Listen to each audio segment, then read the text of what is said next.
So why get all worried about the peril of Jews in Israel? There's no real reason for us to be concerned. That was 2002. And yes, in America, we are lucky. But we are only lucky if we cut ourselves off from any fellow feeling for the not-so-lucky Jews who are right now under the gun, so to speak. Now, even more so in 2007. So, what a selfish definition of luck that was. No, it is no longer taboo to speak of it, to think about a second Holocaust. And many of you, I wonder how many of you have read Israeli historian Benny Morris's recent essay in the Jerusalem Post called "The Next Holocaust Will Be Different." Have any of you read it? Oh, yeah. Yeah. Very powerful, disturbing essay.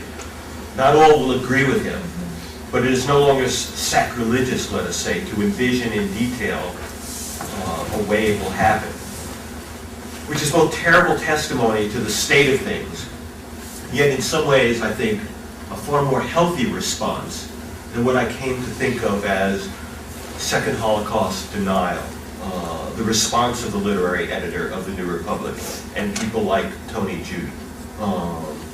But there is an aspect of the second Holocaust that is still unthinkable, or not very much thought about or written about, not taboo, at least in public, although you can be sure that in the inner councils of the IDF, they are thinking about it all the time. In part, this aspect is unthinkable because it's unbearable. Unbearable because it begins by envisioning that a second Holocaust has happened, that a nuclear device or some other chemical weapon of mass destruction, some sort, has gone off in the midst of the Jewish state, and addresses the questions that the survivors in charge, in whatever bunkers remain, will have to face the day after a second Holocaust.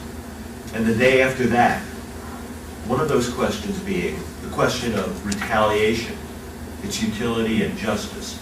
And this is where I'd be interested afterward, after I finish in hearing from you. Retaliation, is that justice or vengeance? Retaliation, how to decide who, where, how extensive. Retaliation, even when the source of nuclear devastation is not known for sure.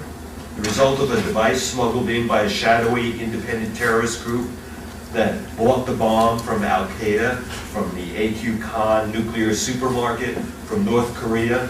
We're to send the retaliatory nuclear missiles, or whether to retaliate at all. But before I present you with the dilemmas of the day after, let me talk about the evolution of the discourse on a second Holocaust, about the transition from taboo to mainstream, because I think there's a lesson to be learned from the controversy over it.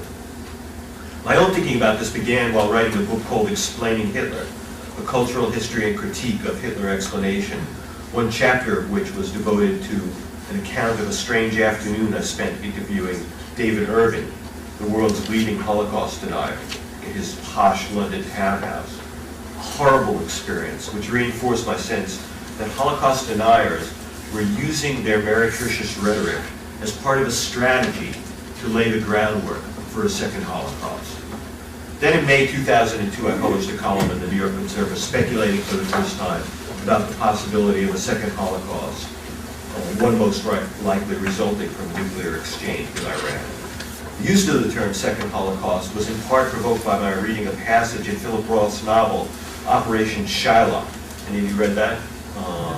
It's an amazing book, and in it, a Rothian doppelganger who calls himself the Diasporus asserts, and I'm quoting now, the destruction of Israel in a nuclear exchange is a possibility much less far-fetched today than was the Holocaust itself 50 years ago, unquote. I found that shocking and a provocative thought. Is another Holocaust more or less likely than the last seemed to be before it happened? No one wanted to believe the world would let the first one happen. The world seems indifferent to the developing prospects of a second one. He goes on, Roth's Diasporus, to propose the resettlement of the Jews of Israel from what he characterizes as the target-like concentration camp Israel has become for those who would perpetrate the second Holocaust. It is, of course, not the only possible response to Roth's diaspora's resettlement plan. It is an extreme one, meant to provoke. Indeed, I found the phrase second Holocaust as a kind of Rorschach, which evokes from those who hear it their deepest feelings and fears about the entire Zionist enterprise and its relation to the diaspora. What is the real home? Is there any real home for the Jewish people in a world where anti-Semitism seems never to end, and where, in fact, it seems always to be exacerbated and escalating? I was surprised no one picked up on this Philip Roth passage in 1993 when the novel came out. But in 1993, there was a peace process. No one wanted to think it could fail. It was unthinkable it could fail. We were all subject to the American illusion that there is a solution to every problem if only people behave rationally. Alas, not everyone in the Middle East is known to behave rationally. I'm not convinced that the belief in the peace process was an entirely naive hope. Perhaps if Rabin had lived, maybe it would have made a difference. But here we are, and it's not a good place to be. Roth's second Holocaust fantasy raises the question of whether the identity of Jews should have been concentrated in or defined by Israel or on the Jews of the diaspora. While not accepting the diaspora's challenge to the wisdom of a Jewish state, back in 2002, I advocated taking the possibility of a second Holocaust seriously and began speculating about the aftermath. Oh, the outcry. I couldn't help thinking of a Bernard Malamud short story in which he has a parrot cry out, Gewalt, pogrom. Nothing I've written before or since has made people as irrationally angry, just by mentioning those two words. Well, perhaps my attack on postmodern literary theory sophistry in my recent book, Shakespeare Wars, made a lot of people mad, but with all due respect, postmodern literary theory sophistry seeks only to deny the existence of literature, not to deny the existence of a land and a people. And in 2004, as Charles mentioned, I edited an anthology of essays by historians and scholars called Those Who Forget the Past. And in my introduction, I went a little more deeply into the circumstances that led to the controversy over the words Second Holocaust and some aspects of the aftermath. The context then was the Second Intifada, an incessant suicide bombing, but it wasn't the threat from Palestinian terror that led me to use the taboo phrase. It was reading Roth in the light of a chilling speech by Iranian Ayatollah Hashemi Rafsanjani, a man who is now described in the media as a moderate or a moderate conservative, as opposed to the real genocidal radicals, such as the current Iranian president. And yet, in his 2001 address, Rafsanjani said something more radical than Ahmadinejad's wipe Israel off the map. And by the way, a word on that, wipe Israel off the map. You know, it's been disputed. A lot of people have said it's been mistranslated. It's only meant as euphemistically, or it's only meant as a metaphor. It's meant as a wipe the political boundaries of Israel off the map and replace it with Tony Jude's binational state. I think we can probably all agree that wipe Israel off the map was, that we know what Ahmadinejad meant when he said it, however much those who don't wish to look carefully at things want to take it. But in any case, let us leave Ahmadinejad and Tony Jude and the binational state behind. For all we know, they are both sincere believers in a Panglossian kumbaya version of Jews and Palestinians living side by side. Instead, let us return to Hashemi Rafsanjani, who said something more explicit, more specific, non-metaphorical. He said that Iran would not shrink from a nuclear exchange with Israel because in such an exchange, it would take only one bomb to destroy Israel. One bomb, and these are Rafsanjani's words, it would be, quote, nothing left on the ground in Israel. Israel and the Jews therein would be destroyed, while Rafsanjani said Iran would suffer only, quote, damages, unquote, from an Israeli retaliation. Heavy damages. Millions dead, perhaps. But Israel would be gone forever, and there would be more than 1 billion Muslims left. Many of them, alas, who would welcome the death of the Jewish state, and even the Jews within it. Don't take my word for it. Read the translation of radical Islamic media, what they're saying in the mosques and Islamic media in the, most of you are probably familiar with the Middle East Media Research Institute and its translations of what's being actually said in the Arab world. It's chilling. But nothing left on the ground is one of the milder things. You could call it rhetorical, or who are we kidding? But what it did, in conjunction with the growing cult of suicide bombing martyrdom, was cast doubt on what the literary editor of the New Republic called Israel's magnificent deterrent, that is, its nuclear retaliatory arsenal.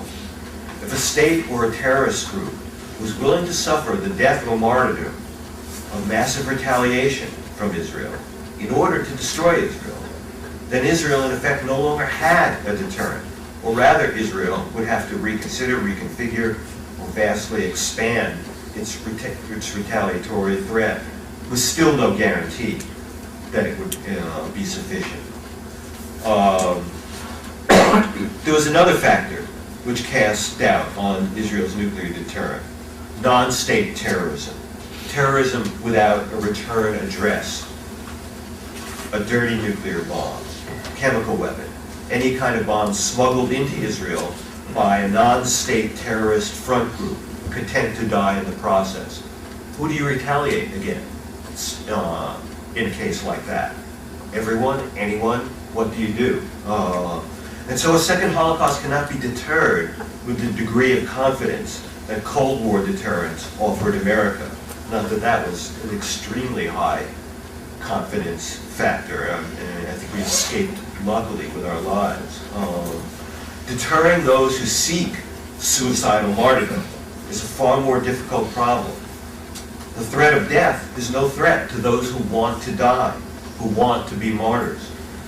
They are not the rational actors of Cold War nuclear theory. But nobody wanted to hear that when I wrote about it in April 2002. Now things have changed.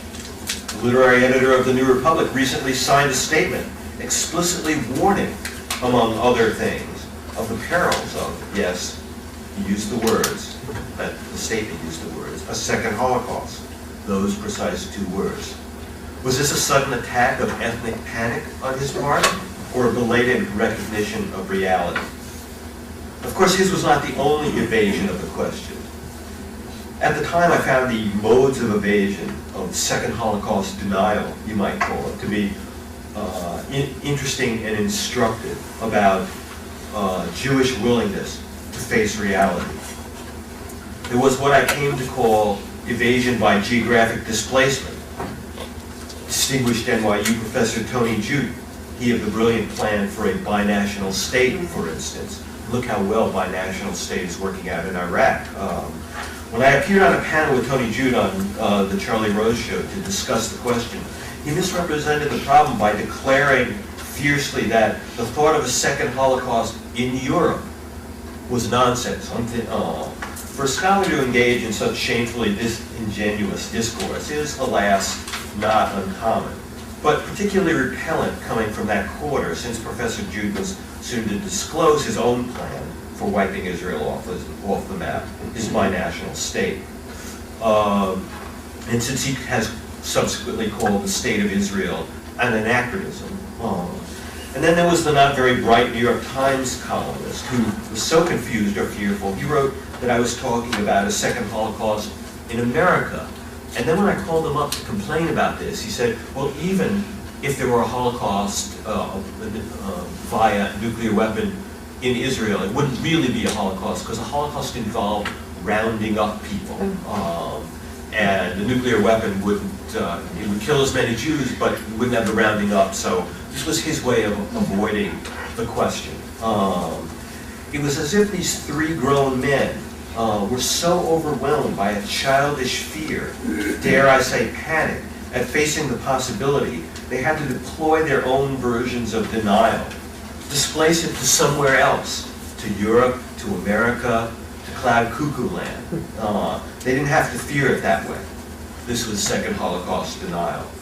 I was reminded of their willed blindness recently when a photograph appeared of the current Israeli defense minister gazing sagely into binoculars at the Lebanese border. Have you all seen that photo? Are you aware of this? Gazing through binoculars which had lens caps on them.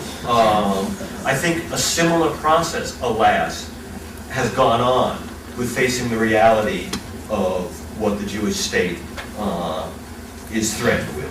I think it's time to remove the lens caps. It's not easier to stare into this particular possible future, across the border into that kind of horrid realm.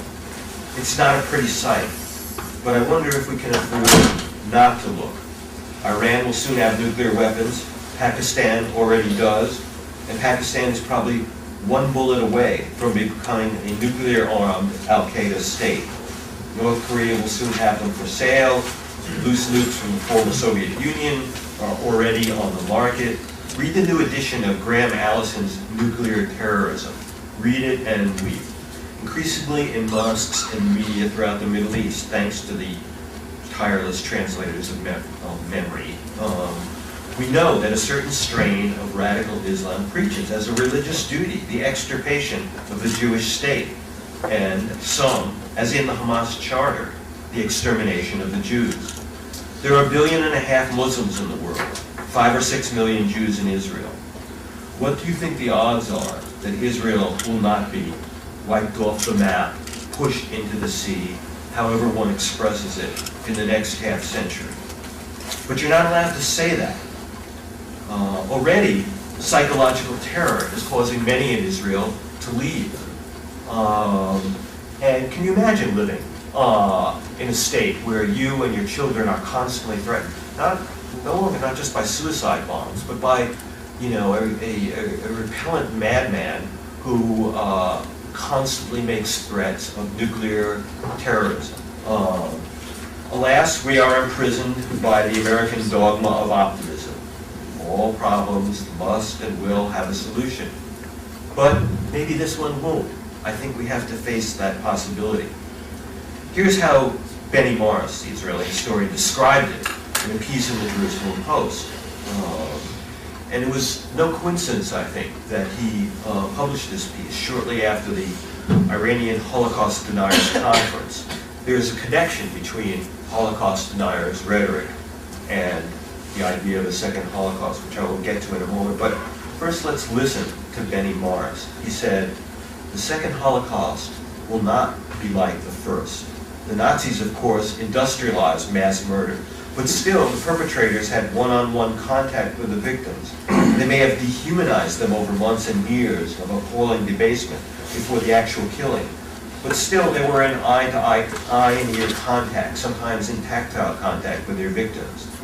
The second Holocaust," Benny Morris goes on to say, "will be quite different. One bright morning in 5 or 10 years, perhaps during a regional crisis, perhaps out of the blue, a day or a year or 5 years after Iran's acquisition of the bomb, the mullahs will convene in secret session under a portrait of the steely-eyed Ayatollah Khomeini and give President Mahmoud Ahmadinejad the go-ahead. The orders will go out and the Shihab 3 and 4 missiles will take off for Tel Aviv, Beersheba, Haifa, and Jerusalem, and probably some military sites, including Israel's half-dozen air and reported nuclear missile bases. Some of the Shihabs will be nuclear tips, perhaps even with multiple warheads. Others will be dupes to draw attention away from anti-missile batteries. With a country the size and shape of Israel, probably 4 or 5 hits will suffice. No more. No more Israel. 1 million or more Israelis in the greater Tel Aviv, Haifa, and Jerusalem areas will die immediately. Millions will be seriously irradiated. No Iranian will see or touch an Israeli. It will be quite impersonal." So saith Benny Morris, not me. You can read it online on the Jerusalem Post website. What surprises is that we are so far beyond taboo. We are now to the point of assigning a philosophical hierarchy of Holocaust possibilities, personal and impersonal. Is one more authentic, to use the language of modernism? To Benny Morris, Hitler's Holocaust was both vicious and personal, face to face. The next one, or the one he envisions, the one he chooses to assign only to Iran rather than, say, Al-Qaeda or some as yet unknown splinter terror group, on the other hand, quote, will be quite impersonal, he concludes. In other words, it will be much easier to accomplish, all the more likely to occur. The banality of impersonality, you might say. As I say, it was no accident that Morris published this in the aftermath of the Tehran Holocaust Deniers conference. It crystallized the way the rhetorical strategy of Holocaust denial had been enlisted in laying the groundwork for a second Holocaust. It's a scenario I began thinking about after the Iranian Holocaust Deniers conference demonstrated the link between denial of the first and preparation for the second. A word about the evolution of the rhetoric of Holocaust denial. As someone who's studied it with fascination ever since that encounter with David Irving and a subsequent discussion with the philosopher Beryl Lang on whether Holocaust denial is a new step in the evolution of the history of evil. Lang said no, he thought Heidegger's Holocaust indifference was worse. After all, most Holocaust deniers know it happened and are glad it did, but their public stance is that it would be wrong. They wish to exculpate Hitler from such, what they say in public anyway, is a crime, however much they long for it. Heidegger, however, felt nothing, said nothing. Heidegger had something to say about everything in the world, but somehow this escaped his notice while he was a Nazi Party official, purging non-party members and undergoing denazification with the help of Hannah Arendt. Read Beryl Lang's book on Heidegger and the Holocaust for a study of Holocaust indifference. As far as Holocaust denial, I'm sure you know that it began with a certain far leftist sect in France centered around a bookstore called The Old Mole. At first, it seemed to me it was divided between those who knew it happened and were just using denial to twist a knife and because they hated Jews, and those who were genuinely deluded. Recently, though, Holocaust denial has undergone a number of variations. There's Holocaust minimization, in which they spend their time diligently trying to reduce the number of Jews killed and claim that some millions were killed by typhus epidemics and the like, and only a few literally murdered. And then there's the Holocaust exploitation allegation. This is the Norman Finkelstein position. I'm sure you're familiar with him. He regards that any memory of the Holocaust as being meretriciously used by Zionists to support the existence of the Jewish state. There's no really good reason to remember it. Finally, well, semi-finally, there's something I've come to call, I think most insidiously, Holocaust inconsequentiality. It's my phrase for the kind of Holocaust denial deployed by sophisticated people, not drooling anti-Semites, usually, I think, unwitting of how historically opaque they're being. Holocaust inconsequentialism is insidious because, well, I'll give you an illustration. Was a writer in the New York Times magazine who scolded posthumously Menachem Begin for something he said about the Holocaust in the aftermath of the Israeli attack on the Iraqi nuclear reactor in the early 80s. The attack that perhaps put off a second Holocaust for a few decades. The writer scolded Begin because in describing his reasons for the Iraq mission, Begin said he thought of 1.5 million children who died in the Holocaust. No, and he just wasn't going to allow that to happen again. No, the writer in the Times magazine scolded Begin, you shouldn't have mentioned the Holocaust or those children. It was unnecessary. It was inflammatory. Just because one dictator declared he wanted to commit mass murder and went ahead and did it, one shouldn't learn any lesson from it. One shouldn't be influenced by it. One shouldn't even speak of it when dealing with another potential mass murderer's genocidal capability. Now, one can depend too much on history for lessons, but to learn nothing from the Holocaust, to not mention it in, or consider it in deciding one's contemporary policy, to not allow it to have any influence, it sacralizes it somehow, separates and removes it from history entirely. Holocaust inconsequentialism says, yes, it happened, it just shouldn't matter to us now. The past shouldn't affect how we act in the present and future. No consequences to the Holocaust. It's a kind of denial. But, and here is the juncture between the rhetoric of Holocaust denial and the prospect of a second Holocaust that I laboriously insinuated into the title of my talk, the rhetoric of rhetorical strategies of Holocaust denial and the prospect of a second Holocaust. Holocaust denial has now got a focus. It's become a way of delegitimizing the state of Israel and legitimizing its destruction. The Tehran Holocaust Conference revealed this nakedly.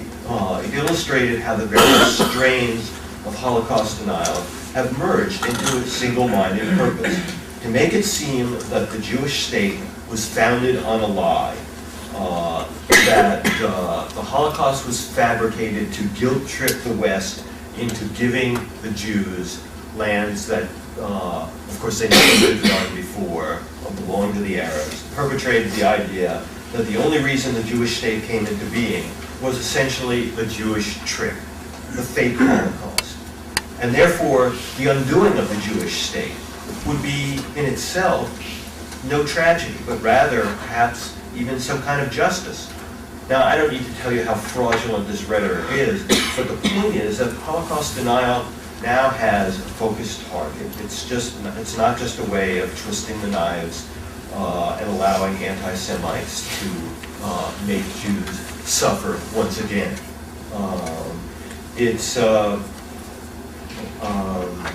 It has a deliberate purpose, and that's why it was no coincidence that it was held in Tehran and now has the enabling empowerment of a powerful, soon-to-be nuclear state.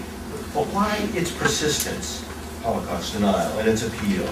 I think it has a subtle dog whistle appeal to the ears of European culture, a culture that still labors under the burden of shame for its complicity with Hitler. Glorious European civilization nonetheless gave birth to a Holocaust in the most educated, civilized state it had produced in Germany, and enlisted the voluntary aid of every single nation in Europe, except perhaps Portugal. When I wrote recently about the emblematic attack of a Holocaust denier on Elie Wiesel, the emblematic Holocaust survivor. Are you familiar with that? You probably read about it, but it seemed to me it received very little coverage. But nonetheless, it suggested to me, it symbolized the way Holocaust survivors are an unwanted reminder of a past the West would like to deny, even if they, most of them anyway, know that they can. When I spoke to George Steiner on this question, he said that the Hitler's Holocaust removed the safety net. What he meant was the safety net beneath which our appraisal of the depths of human nature, a stopping point. After the Holocaust, there was no safety net. There was no bottom to the depths of human nature that it revealed. We don't want to, or people in the West don't want to acknowledge this. And I think you can see this in the half-hearted efforts of the world community to stop Iran from getting nuclear weapons, which they constantly are threatening the state of Israel with. So these half-hearted efforts, I think, may have a darker side than mere ineptness and weakness. But let me turn now to what I think will be the most controversial aspect of my talk, and the one that I'd be interested in hearing your reaction to. Question of the day after. What if the haters and the Holocaust deniers and the Hashemi Rafsanjanis and the Ahmadinejads and the Al-Qaeda people get their way? What if it happens the way Benny Morris describes it? Then the answer, I suppose, though some might want to dispute me, and I'd like to hear your voices if so, the question is relatively easy. Nuclear retaliation against Iran. Or is it easy? Even in the Cold War, some suggested once a deterrent fails, there's no point in using it for retaliation. In other words, if we can't prevent a first strike, what is the point of killing tens of, perhaps hundreds of millions of civilians out of revenge, retaliation, justice? What do you call it? I don't know the answer to this. But I do know, I spoke to a reporter I know who spends a lot of time talking to Israeli defense and intelligence officials, the people who will be in charge of the question of retaliation. He told me there's no doubt, at least among those in charge of retaliation, that if deterrence fails, there will be retaliation. The question is, will it be limited? Will it become, or will it become known as, become what is known as the Samson option, bringing the entire Middle East, perhaps setting the entire world aflame? He also suggested there was no way a surprise attack could destroy Israel's deterrent power. He gave me the example of the way the Isaiah scroll in the shrine of the book was protected, well, initially anyway. It was put in a kind of well that was designed in a case of emergency to retract far beneath the ground in a hardened site protected by yards of layers of armored steel plates strong enough to withstand a nuclear blast. If they're going to do that for the Isaiah scroll, he says, they'll do that for their nuclear retaliatory rockets. And then there are the 3 Dolphin 800 class submarines, which the Israelis bought from the Germans, yes, the Germans, in the late 90s, which are now or will soon be equipped with nuclear weapons, submarine-launched ballistic missiles. And submarines are the deterrent of last resort because there is no way of reliably finding and destroying them in a first strike. But what if a second Holocaust is not the result of a nation-state attack, but of a smuggled-in nuke by some shadowy terrorist group? Then who or what is there to retaliate against? Would retaliation in itself, the death of tens or more, hundreds of millions of civilians, who knows, perhaps be justified if the deterrent purpose of the, would it be justified if the retaliatory, the deterrent purpose of the retaliatory weapons have failed? This was, again, during the Cold War, much debated. I spent a lot of time studying Cold War nuclear mutual assured deterrent theory, and in nuclear strategic circles, there was always the worry that once a first strike occurred, a president would decide that, well, there's no point in killing tens of millions of civilians. Retaliatory weapons are not pinpoint weapons. They're necessarily city-destroying weapons. It's a terrible choice. Would anything be gained by Israeli massive retaliation? Would it be done to prevent a third Holocaust? Would it be done so that a second Jewish state could be protected? Should there be an attempt to create another Jewish state, or would a second Holocaust be the final argument, in a way, against concentrating Jews in one place? God forbid any of this should happen. But, alas, it could. And yet one senses a new taboo. against speaking about this. I sensed this when I asked 3 scholars at the Jewish Theological Seminary to address this question before I came here to speak to you about it. I wanted to draw upon their wisdom. They were steeped in Jewish lore on revenge, retaliation, justice, the fine differences between them, etc., etc.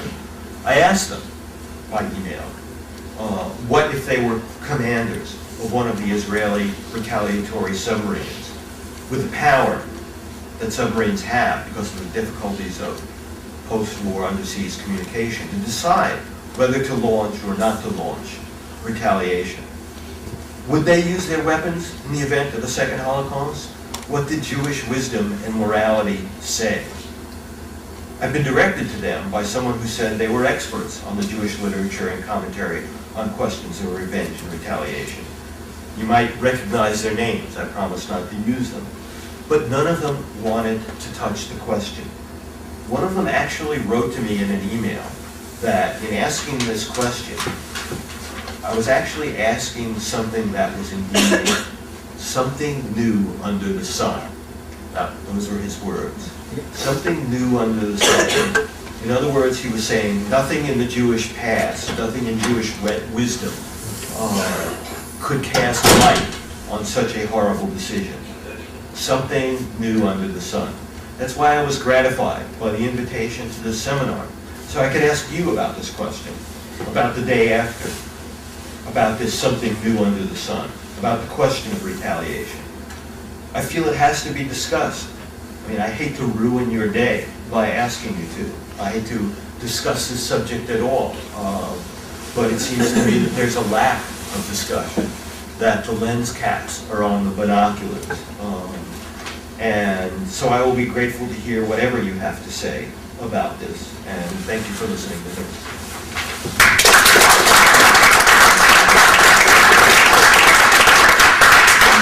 Thank you so much. Does anybody else questions? Yeah. No. Okay, go ahead. And I'll, if you signal to me, I'll keep on this. Thank you for making my day. But you left out something very different, very complex, and that is, instead of retaliation, revenge, the question of preemption, which others have brought up. It's a very good question, and one thing I didn't want to do is to make this talk an argument for preemption, you know, because I think it's inevitably going to be catastrophic for both sides, you know. I don't think it's an answer.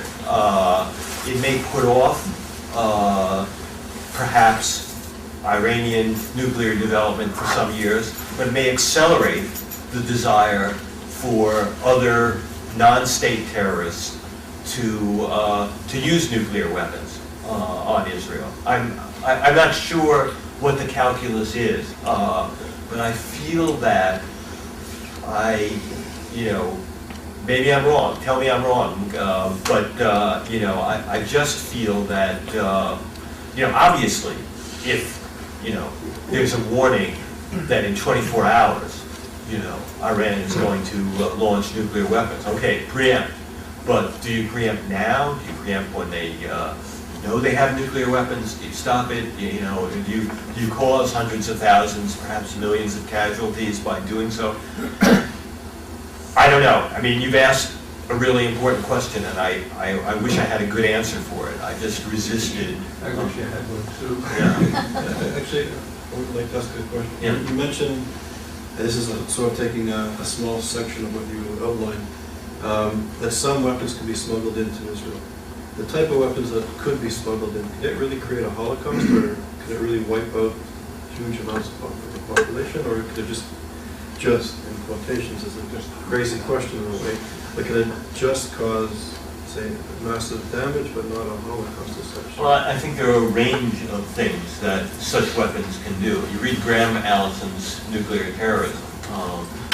Yes, a small dirty bomb would only cause tens of thousands of deaths. These bombs are not huge. Several could be brought in from several different directions. at the same time, and the attack coordinated. I don't think that, well, I think, yes, it's possible that there will be only a small-scale attack. It's also possible that the attack will be larger. You can't rule that out. I mean, that's not somehow comforting, to me anyway, the idea that, well, maybe it'll only be a small nuke, because if a small nuke can be smuggled in, several small nukes can be smuggled in, or one or two large ones. You didn't mention prevention. The only slightly optimistic thing you said was 10 years ago things looked like they could work if Rabin had lived. So let's pursue that for a moment. What is your scenario for another Rabin emerging? There's not one there now, I know. Yeah, look at the facts on the ground. I mean, you've read the Hamas charter, right? You have. And you've read the words that call for the extermination of the Jews. And you know that Hamas is a ruling majority in Palestine. So you have a peace process with people who say they want to exterminate the Jews. Will they change their minds if you give them some territory? I just wish, you know, that I could believe that some peace process would result in this. But I think even if you had your ultimate ideal peace process, I mean, you know, even during the Rabin-Arafat peace process, the Palestinians were saying in Arabic that this was just the first stage of driving the Jews into the sea. I don't think anyone now would say that Arafat was an idealist who really wanted to stop at the Green Line. So, you know, I would love to believe that a peace process could prevent it. But, you know, there are terrorist groups who, no matter what document is signed by what entity of the Palestinians, who will see that as a betrayal by the Palestinians and will be have even more incentive to destroy Israel because they will feel that the Palestinians have betrayed the cause and, in fact, you know, by making a peace with the Jews, you know, deserve to die with them. It's alas, if you read the rhetoric of a certain strain of radical Islamists and terror group leaders, this is what they say to their people. So, you know, I wish I could be comforted by the idea that a peace process would work, but, you know, the Palestinians elected Hamas. They know it was in the charter. So, yeah, just as a footnote, this as a coincidence, our newsletter tomorrow will come out, and we're printing the Hamas charter for those of you who should read it. Yeah, I have the two main comments about the talk. Preemptive attack doesn't have to be nuclear attack. True. And we learned lately that there are weapons that can penetrate, you know, big bunkers and you know, such facilities. So I don't really think that Israel should look at it as only the, you know, the doomsday, you know. It can also be a military, well-calculated event. But let me address that before you said you have 2 points. That was the first one. I think that the Israeli attack might not be nuclear, but it will be an attack on nuclear facilities. And when you blow up nuclear facilities, it's very likely that you spread nuclear radiation for enough to irradiate and kill X number of people, a large number of people. And, you know, I guess maybe that's the best possible solution, military solution, but I'm not sure that it's going to be something that is going to be a lasting solution, because Pakistan already has the bomb, you know. Musharraf is hanging on by his fingernails, you know. Pakistani intelligence, ISI, is basically Al-Qaeda. You know, Musharraf goes, Al-Qaeda has nuclear weapons. So what are you going to do? Then preemptively attack Pakistan? So anyway, you had a second point? True, and then my other comment actually supports your horrific scenario, because for many years people had that opinion that the fact that there are holy sites for Muslims in Israel is in a way some kind of an insurance policy. Yes. But lately in the Iraq war, you actually saw that these like holy sites, whatever, it's a very ancient mosque and very, famous mosque. It doesn't really stop anyone. It's a good point, and I always, for a long time, I too sort of hung on to that as an insurance policy. But talking to reporters who have spent a lot of time on the ground in Israel and talking with Israeli defense officials, and in a way, what they say is that Al-Qaeda doesn't care about the Palestinians. Al-Qaeda thinks the Palestinians betrayed the Islamic cause by entering into negotiations with the Jews anyway.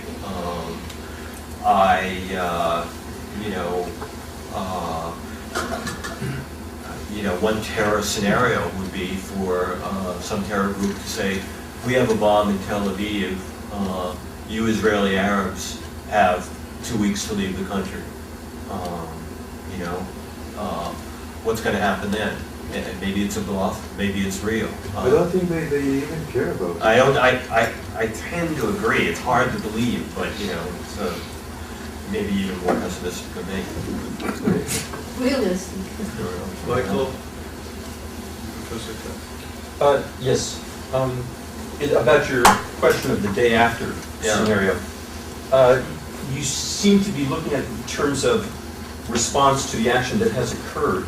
And I would suggest that you could also look at it in terms of response to prevent additional actions. So in two ways. One is with regards to the Jews around the world, because I don't know if it's really known who blew up the Jewish center in a community center in Buenos Aires, if it was Hezbollah, if it was Iran. Right. But I've read some of the writings of Khomeini, which were clearly anti-Semitic, so that if there's a hatred of Jews in the Iranian leadership, it wouldn't stop with Israel. So that's one point about the usefulness of retaliation to prevent a similar kind of attack on Jews throughout the world. Plus, it's not just about Jews. That a nation that would take action to wipe out another nation is probably a nation, or the leadership of that nation, that would attack and wipe out other nations, whether it's Sunni enemies, or if Israel is the little Satan, then the United States is the great Satan. So I think you should look at that day after scenario in terms of what it would mean for the future of Jews around the world and other nations around the world if Iran were to, in effect, get away with it. So you would be in favor of retaliation against Iran, and I can see your argument. My dark side says that it's there's a terrible kind of blame the victim thing that goes on with Jews, and somehow Jews would be blamed. You know what I mean? For even after this, but I see your point. What would you say about a non-state terror attack? Then, who would we retaliate against in that case? The intelligence often kind of eventually leaks out about who is behind these things.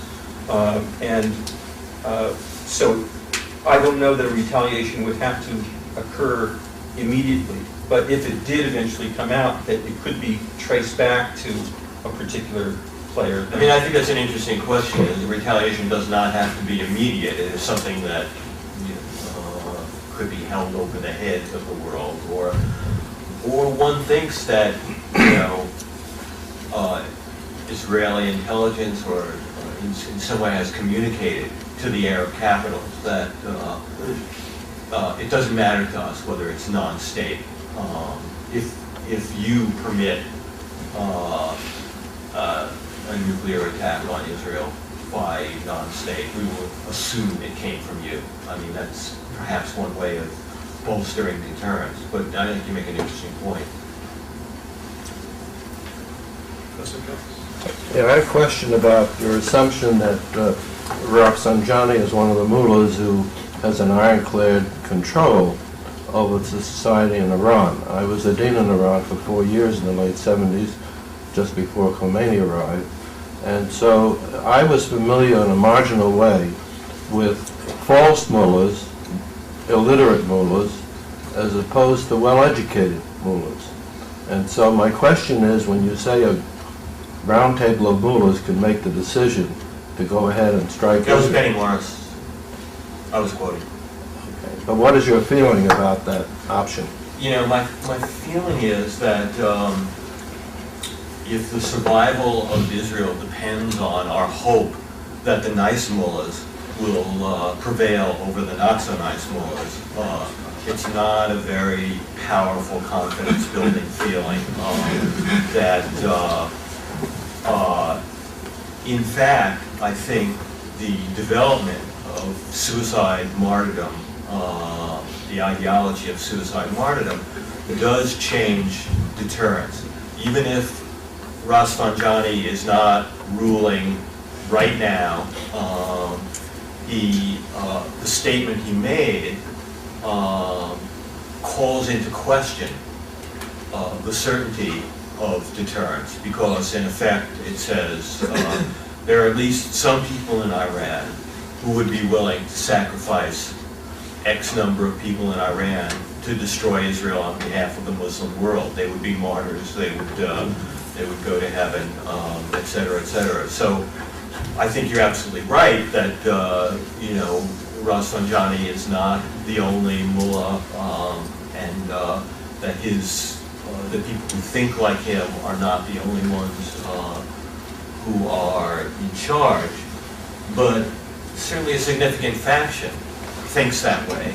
And if I were the IDF, I think we should take that into account in terms of their certainty that mere possession by Israel of nuclear weapons is going to deter another nuclear-armed state.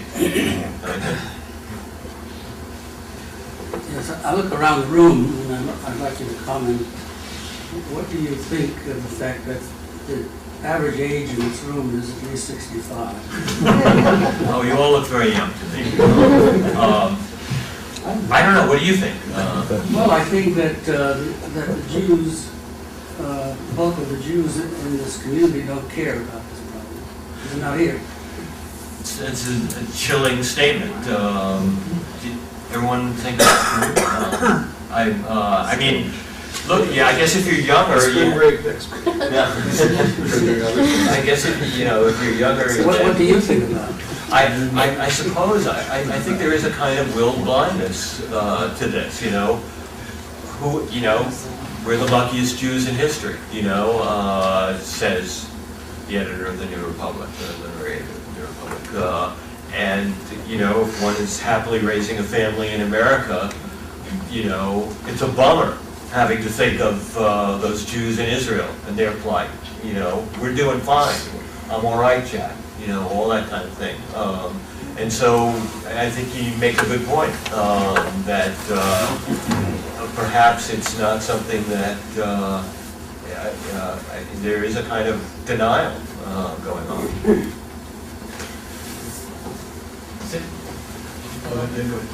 Since I would assume most of the world assumes the certainty of an Israeli counterstrike, would not a discussion of the desirability of a day after counterstrike actually reduce deterrence? It's a very good point.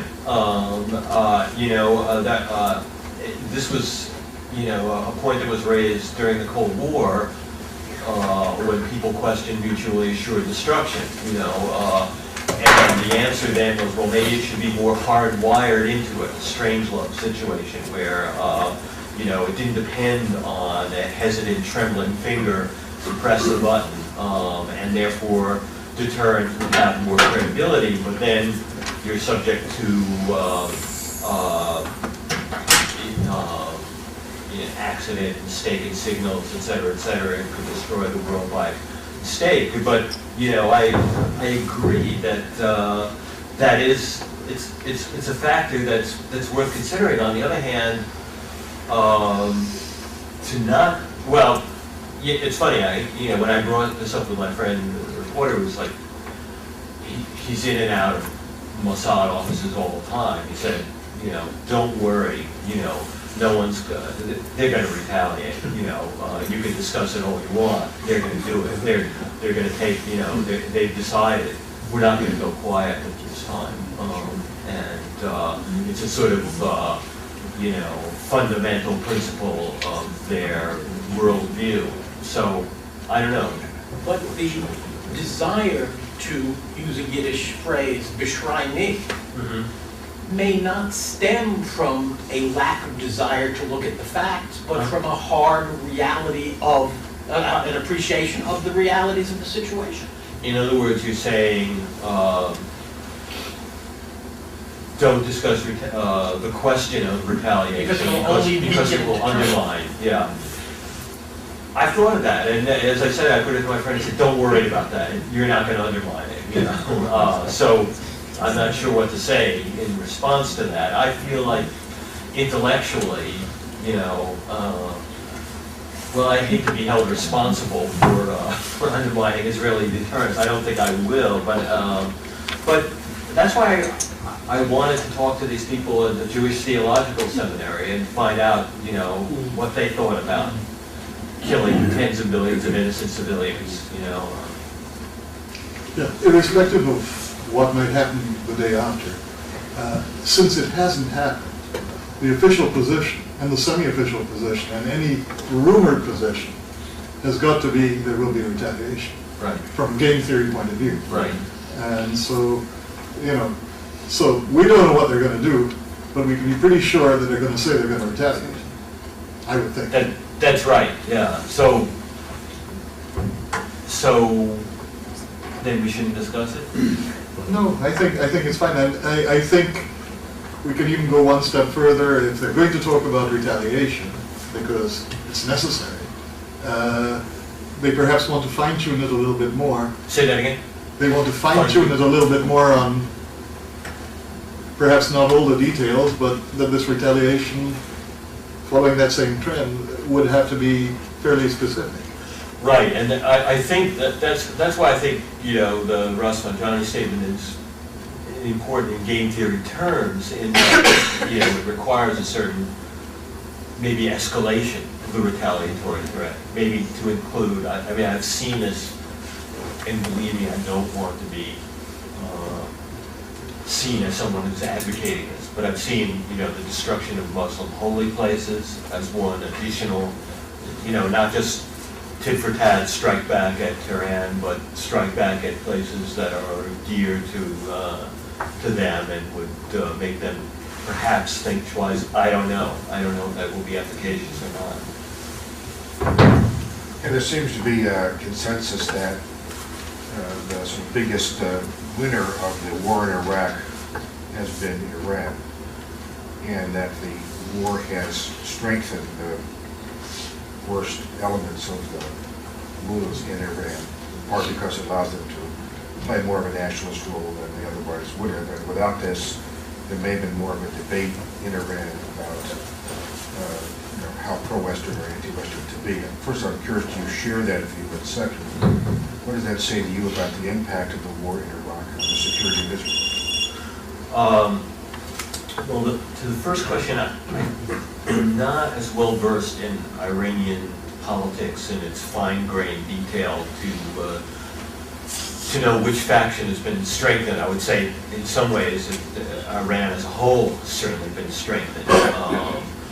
Whether it might perhaps work the other way, in the sense that they feel that they're doing so well without using nuclear weapons, that let's just proceed along this course and eventually we'll push the Israelis into the sea without having to risk nuclear retaliation. So that's a possibility. What was the second part of your question? Whether the security of Israel is. Yeah, well, I don't see how it's been enhanced. Certainly Hezbollah's been strengthened by when Iran is strengthened, Hamas has been strengthened when Iran is strengthened. You know, I don't see many signs for optimism in that point.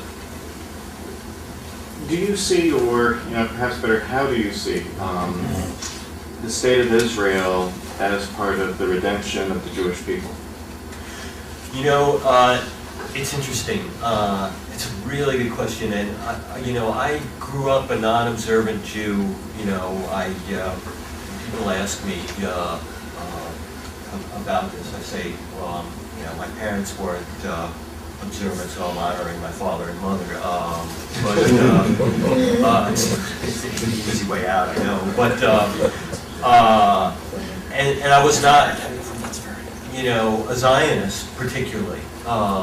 It seemed to me that I didn't consider closely these questions until the end of the peace process, I think. I mean, I spent 10 years writing a study of the historiography of Hitler, so it certainly sensitized me to Holocaust questions and the need for a safe haven for Jews, but it also,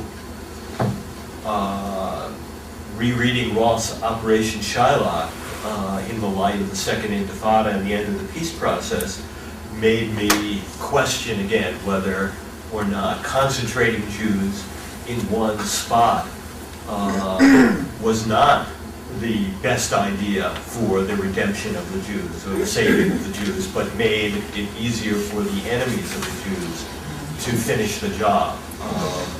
I mean, I hate to say that. I don't want to believe it. I want to believe that the state of Israel will survive and thrive, et cetera, et cetera. I think that I've grown. I've felt a stronger affinity for it. I think the more in peril it gets, because I feel that these people are part of my extended family, and I honor them as my father and mother too. So I feel close to them, and I feel their peril. So your question was, yeah, as part of there is a sense of the state of Israel as part of the seeds of Jewish redemption. Yeah. Theologically, there's also a sense of the state of Israel that Jewish power beats Jewish weakness. And those two elements sort of dovetail, and obviously, if the state of Israel ultimately leads to the destruction of the Jews, what does that say about all sorts of normative Jewish theology and Jewish understanding? Yeah, in some ways, I don't think it necessarily says anything bad about Jewish theology, about Zionism, about anything. I think it says something bad about the whole human race, and the fact that it tolerates anti-Semitism.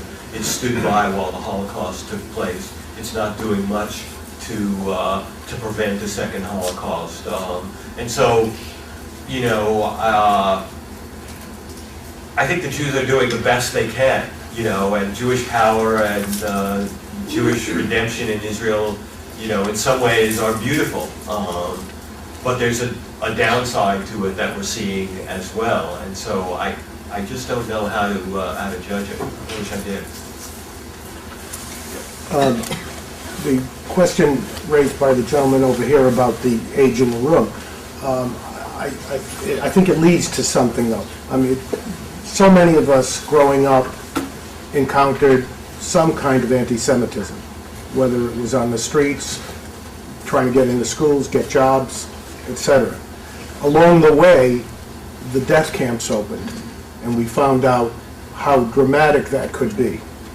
So we have lived lives that at best we're very wary about others and their intentions and feelings towards us. Fortunately, the next generation in America has grown up, of Jews I'm talking about, grown up with much less anti-Semitism and maybe not experiencing it at all.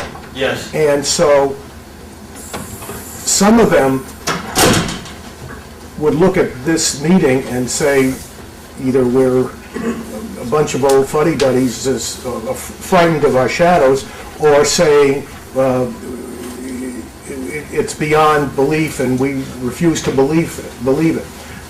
I think it takes, and this is why I'm bringing this up, I think you've got to, that we all have to support educational programs both within our own community as well as with the whole American community and outside American community, that it happened and it can happen again.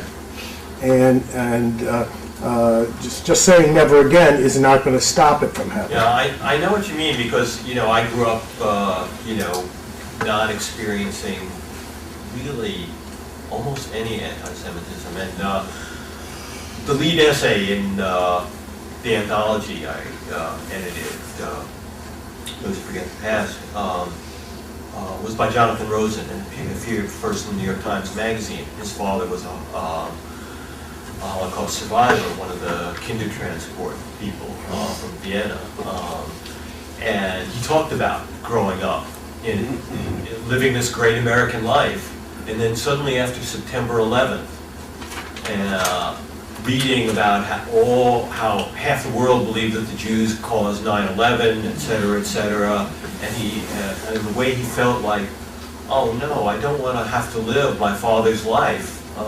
But in fact, you know, if you look clearly at the situation, maybe things haven't changed as much. You know, I mean, if you look just at America, you know, things are fine. You know, there's not a lot of anti-Semitism. The Ku Klux Klan, neo-Nazis, not a big factor. You know, but that's an irresponsible, you know, and blind way to look at the world. You know, and so, you know, it's not a pleasant thing for me, for Jonathan, for those of us who grew up not experiencing anti-Semitism or the cognizant during the death camps, whatever, to have to feel this way. But I think it's, you know, if you're living any kind of authentic life, you have to. You know, I think the Jews are so old as an identity, really the oldest thing on earth, maybe with China and the Hindus. And I think that in the way that there was no, to use a terrible euphemism, there was no real final solution, in the same way there'll be no final redemption, and that history will go on, and the Jews will be here long after the United States, I think. I mean, it's speculative, but now if this is really something new under the sun, what would you do in the day after? It's a chance to maybe redefine it and say, well, we take our nukes and we renounce them, and we set a new moral identity, and we, in 5,000 years, will be remembered for doing that. Well,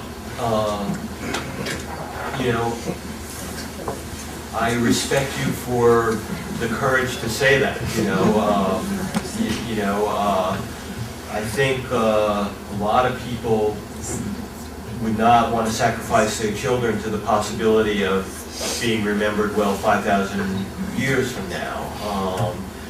And someone said that, you know, it's the Christians who say turn the other cheek, but it's the Jews who really have turned the other cheek.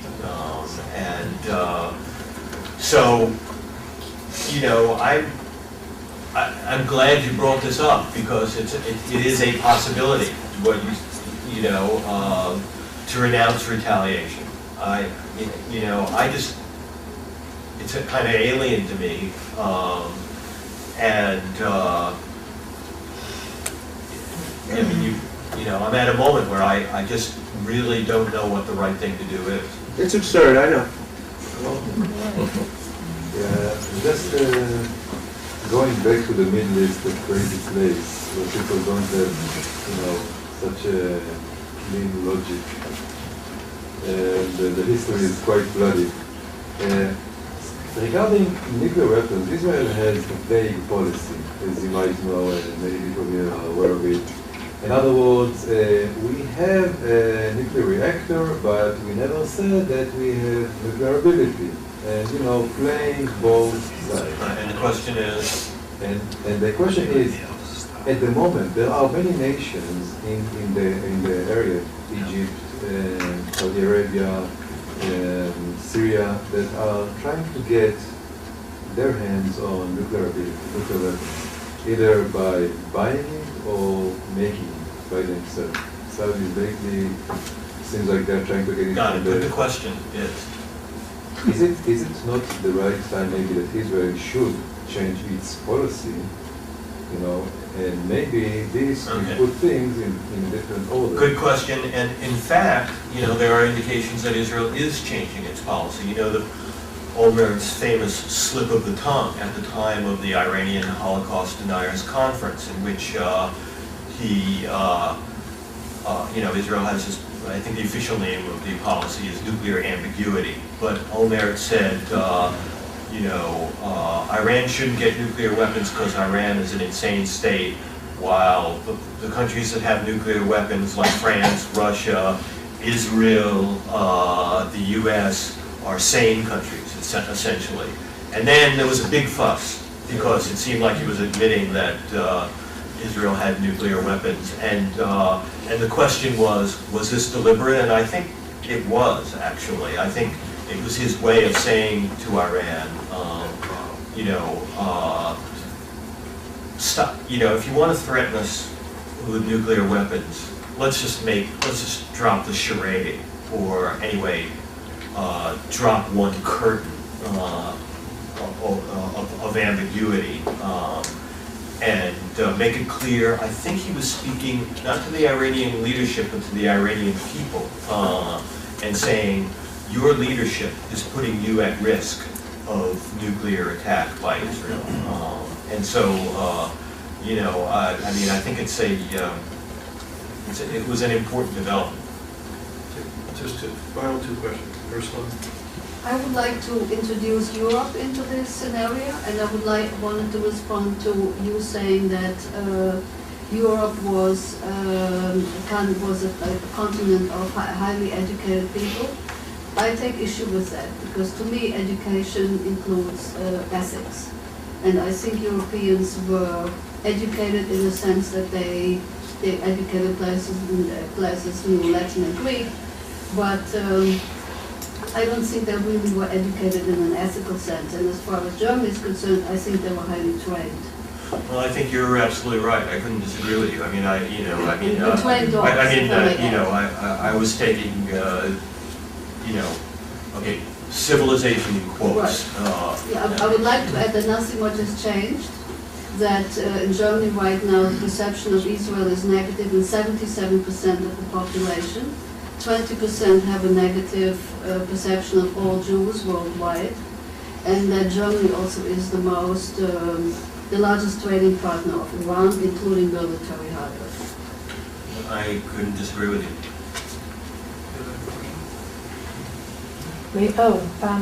Yeah, one of the things that you mentioned in your book and talked about but haven't really talked about is the role. I'm sorry. One of the things that you talked about in the book but haven't really talked about is the role of the Western media, and I wondered, you know.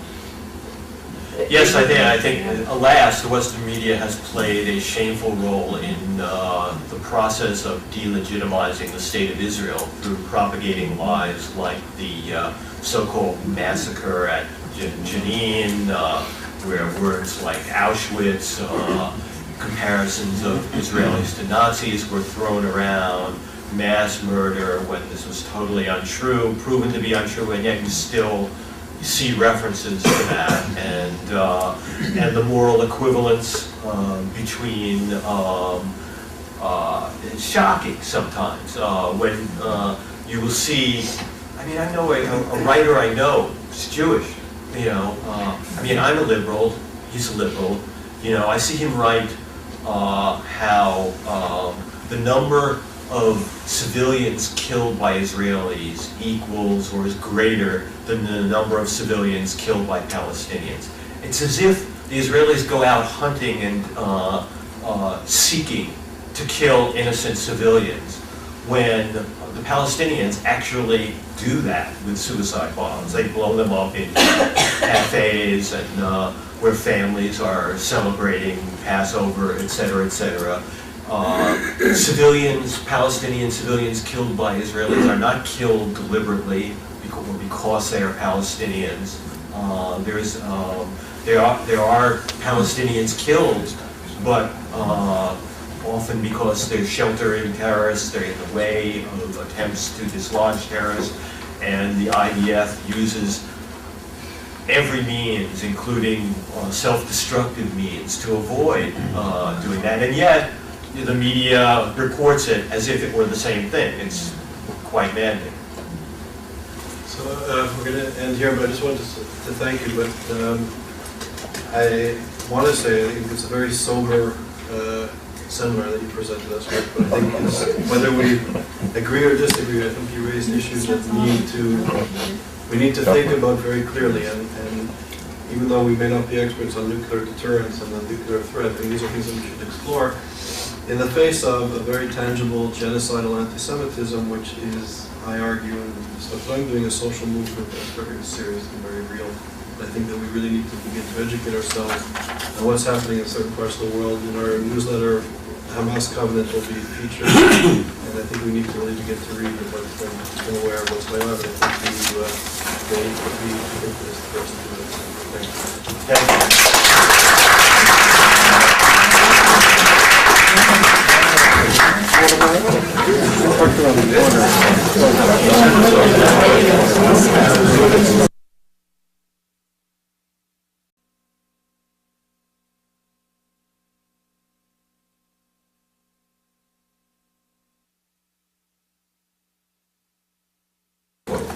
So why get all worried about the peril of Jews in Israel?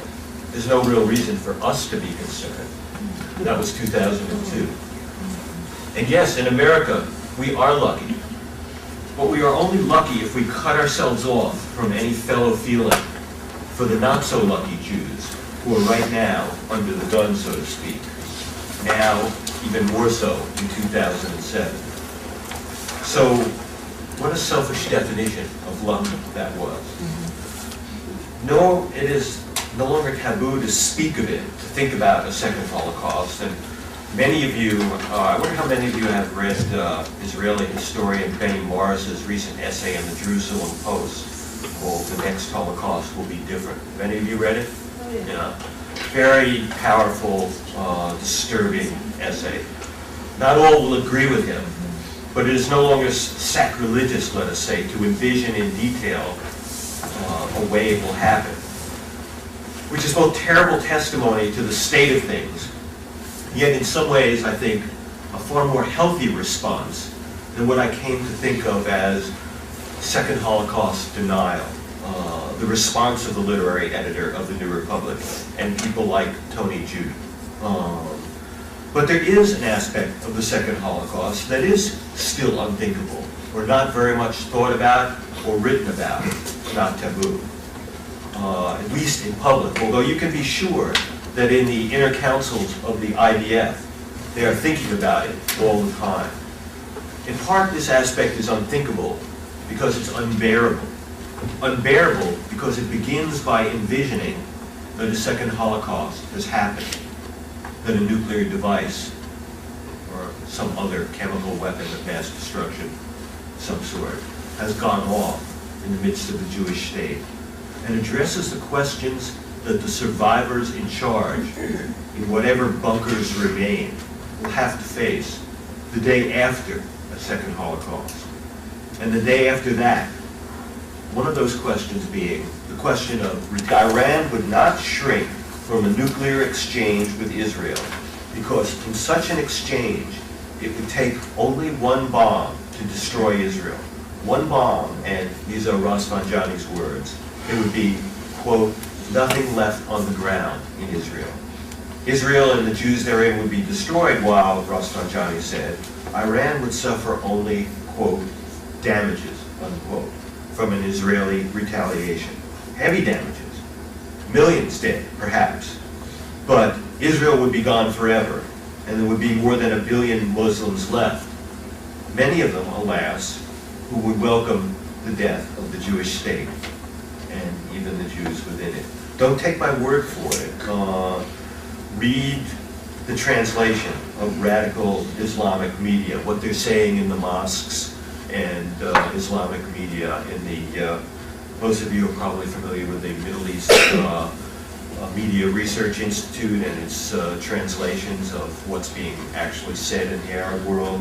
It's chilling. But nothing left on the ground is one of the milder things. You could call it rhetoric, although who are we kidding? But what it did, in conjunction with the growing cult of suicide bombing martyrdom, was cast doubt on what the literary editor of the New Republic called Israel's magnificent deterrent, that is, its nuclear retaliatory arsenal. If a state or a terrorist group was willing to suffer the death or martyrdom of massive retaliation from Israel in order to destroy Israel, then Israel in effect no longer had a deterrent. Or rather, Israel would have to reconsider, reconfigure, or vastly expand its retaliatory threat, with still no guarantee that it would be sufficient. There was another factor which cast doubt on Israel's nuclear deterrent: non-state terrorism. Terrorism without a return address. A dirty nuclear bomb, chemical weapon, any kind of bomb smuggled into Israel by a non-state terrorist front group, content to die in the process. Who do you retaliate against? In the postmodern literary theory sophistry of my recent book, Shakespeare Wars, made a lot of people mad, but with all due respect, postmodern literary theory sophistry seeks only to deny the existence of literature, not to deny the existence of a land and a people. And in 2004, as Charles mentioned, I edited an anthology of essays by historians and scholars called Those Who Forget the Past. And in my introduction, I went a little more deeply into the circumstances that led to the controversy over the words Second Holocaust and some aspects of the aftermath. The context then was the Second Intifada, an incessant suicide bombing, but it wasn't the threat from Palestinian terror that led me to use the taboo phrase. It was reading Roth in the light of a chilling speech by Iranian Ayatollah Hashemi Rafsanjani, a man who is now described in the media as a moderate or a moderate conservative, as opposed to the real genocidal radicals, such as the current Iranian president. And yet, in his 2001 address, Rafsanjani said something more radical than Ahmadinejad's wipe Israel off the map. And by the way, a word on that, wipe Israel off the map. You know, it's been disputed. A lot of people have said it's been mistranslated. It's only meant as euphemistically, or it's only meant as a metaphor. It's meant as a wipe the political boundaries of Israel off the map and replace it with Tony Jude's binational state. I think we can probably all agree that wipe Israel off the map was, that we know what Ahmadinejad meant when he said it, however much those who don't wish to look carefully at things want to take it. But in any case, let us leave Ahmadinejad and Tony Jude and the binational state behind.